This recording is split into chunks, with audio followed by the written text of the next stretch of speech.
Now coming to the levels in which the currencies are expected to swing this week. Euro could swing from that 1.0625 to 1.1050 area. They've gone up to 1.0750 and holding around, and the low they have formed today is 1.0695. GBP again last week you have seen that it came below that of 1.20, and then they started gaining the level to 1.24, and again they are expected to swing here and make some extended downward stop into 1.22 area, started gaining aggressively later on.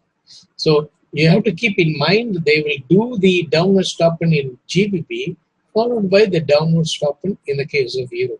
Both will not show simultaneously. Similarly, USD is expected to show the US dollar weakening move to drop on the downside, as well as US dollar gaining more by making an upward move. And at times you might come across they might drop along with it of Euro and GBP, rise along with it of Euro and GBP. In that case, that means the players are handling the crosses heavily, yen crosses heavily. When the traders commit more positions in the case of crosses because of uncertainty with regard to the majors.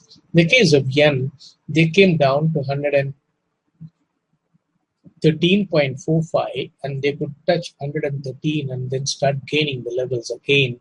So carefully watch and trade. Last week they came down to 112 area and then started gaining the levels to 115. Again they have come down in order to, they just gain the level and book profit and drop again, and then continue to make one-sided move on the upside or on the downside.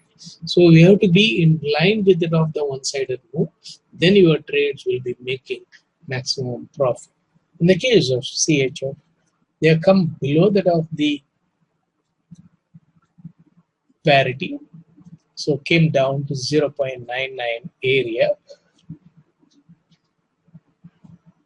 So the high could be 1.02 and they just gain the level to 1.0027 and come down, and they are expected to make either way moves and also at times move the gain levels in the case of USDCHF along with that of Euro in order to gain the levels in the case of Euro CHF cross as well.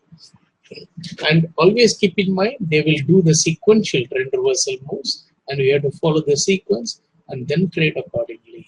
Then in the case of Canadian dollar, they are expected to come down from that 1.33 area, and they already started coming down from the 1.33, went up to 1.3388 and started coming down, and so they could come down to 1.31 area.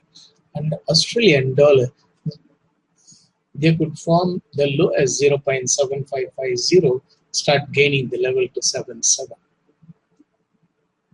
Coming to the market reading, Euro formed the low 1.0695 and the high was 750. They are not breached the low or the high. In the case of GBP also, they are not breached the low or the high. And also in the case of yen, they are not breached the low or the high. In CHF also, they are not breached the low or the high, or they are set around 3:30 GMT. In Canadian dollar, the low and the high are not being breached. Australian dollar, they are not breached the low or the high. So in all the currencies, what they are set as the initial lows and the highs, they are not breached it, indicating they are expecting the traders to commit the positions by developing the bullish and the bearish field, and later on they are expected to make the whipsaw moves. So the recommended trade around that of the buy when they make a brief downward stop, and during the gap time or the early part of the European session, you can take a buy, and then subsequently they are expected to gain the levels. And in the case of GBP also, closer to that of the low, you can take a buy, limit order, and keep the exit order and the hedge order to limit the risk. Once the position makes profit, remove the hedge order and keep stop at entry, and then trail the stop, maintaining 15 pips away from the other market. And also you can make the take profit order as a trailing order so that the market will be between that of the trailing stop and the trailing take profit order, so that it can hit anyone and your profit will be protected. Then again you can next session think of another trade. That way if you try to do it, you will be able to really consistently earn money from the other market. And once you become addicted to trading, what happens once you close the position, within 5 minutes you wanted to commit another position, and there comes the risk of making loss making in trades.